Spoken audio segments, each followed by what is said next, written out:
¿Qué tal, compañeros? ¿Cómo están? Mi nombre es César Enrique Pavón Villafañe.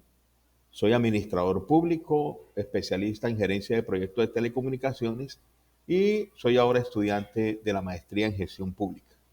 En esta videocolumna quiero hablar sobre la negociación colectiva en el sector público.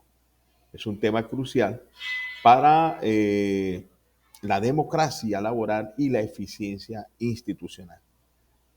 Cuando vimos la pandemia del COVID-19, no solo esto afectó la salud y la economía, también puso a prueba las relaciones entre el Estado y sus servidores. Muchos acuerdos colectivos quedaron suspendidos o sin cumplir y los trabajadores públicos se enfrentaron condiciones difíciles, pese a su papel esencial durante la emergencia. La pandemia incluso nos permitió cruzar las fronteras de las negociaciones colectivas tradicionales que se hacían en mesas físicas. Luego esto pasa al plano de la virtualidad, utilizando plataformas donde las videoconferencias tomaron un papel protagónico, pero con algunas limitaciones que más adelante voy a hablar sobre esto. En Colombia, el proceso de negociación colectiva en el sector público obedece a adoptar las disposiciones de la OIT, y esto se dio desde el año 2012, a principios del año 2012, a través de un decreto que fue el decreto 1092. A los 2 años, en el 2014, nace el decreto 160, que ajusta un poco más estos parámetros de negociación. Y nuevamente, 10 años después, en el año 2024, nace el decreto 243, que es el decreto vigente para la negociación, que es la carta de navegación para los empleados públicos y los sindicatos que representan empleados públicos para abordar este tema de mesa de negociación de pliego de solicitudes.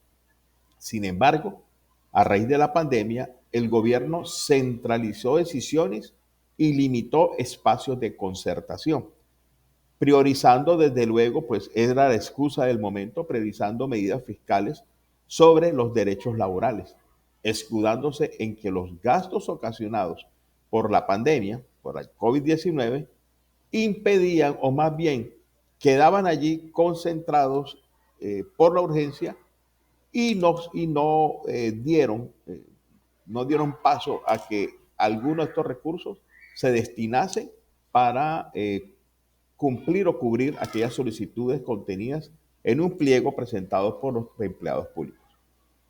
Según datos del Ministerio de Trabajo, entre los años 2020 y 2022, el número de acuerdos colectivos o acuerdos laborales firmados en el sector disminuyó más del 40%, y muchas mesas de negociación que se realizaron en forma virtual presentaron dificultades técnicas, incluso algunos procesos no concluyeron. ¿Como qué tipo de dificultades? Bueno, primero había en ese entonces poco conocimiento en el manejo de estas plataformas emergentes, ¿no? Muy poco conocíamos de cómo era la dinámica de la conexión, de darle paso, participar, levanto la mano, el hecho que pudiese compartir pantalla para poder mostrar alguna información, datos estadísticos. Todo esto lo fuimos aprendiendo en la marcha. Por eso el proceso iba cada vez muy lento, muy lento. Y con esa escasa, y también esto generó escasa participación de las bases sindicales en las negociaciones. También por limitaciones técnicas, ¿no?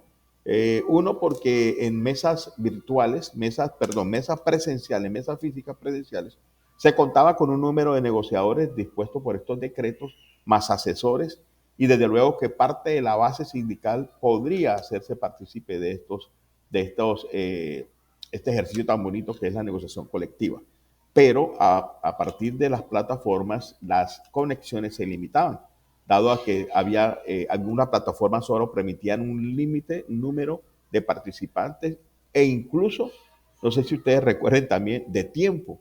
Si la plataforma no era paga, el tiempo en sala era muy corto, ¿no? 30 minutos, 1 hora, y tocaba entonces estar creando salas constantes para poder adelantar y aprovechar el tiempo sobre eso. Todo esto lleva y muestra que la administración de los recursos y asuntos laborales cambió, pero no en favor del diálogo social.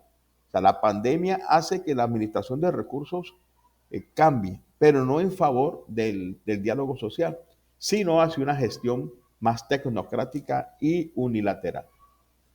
Desde mi punto de vista como administrador público, sugiero que el gobierno debe fortalecer la institucionalidad del diálogo social, garantizando recursos, tiempos y acompañamiento técnico en las negociaciones.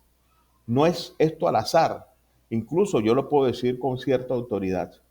Los que conocen o los que tenemos un poco más de dominio en negociación colectiva somos los trabajadores, somos los empleados, los que nos preparamos para poder, a través de esta herramienta, poder mejorar esas condiciones laborales.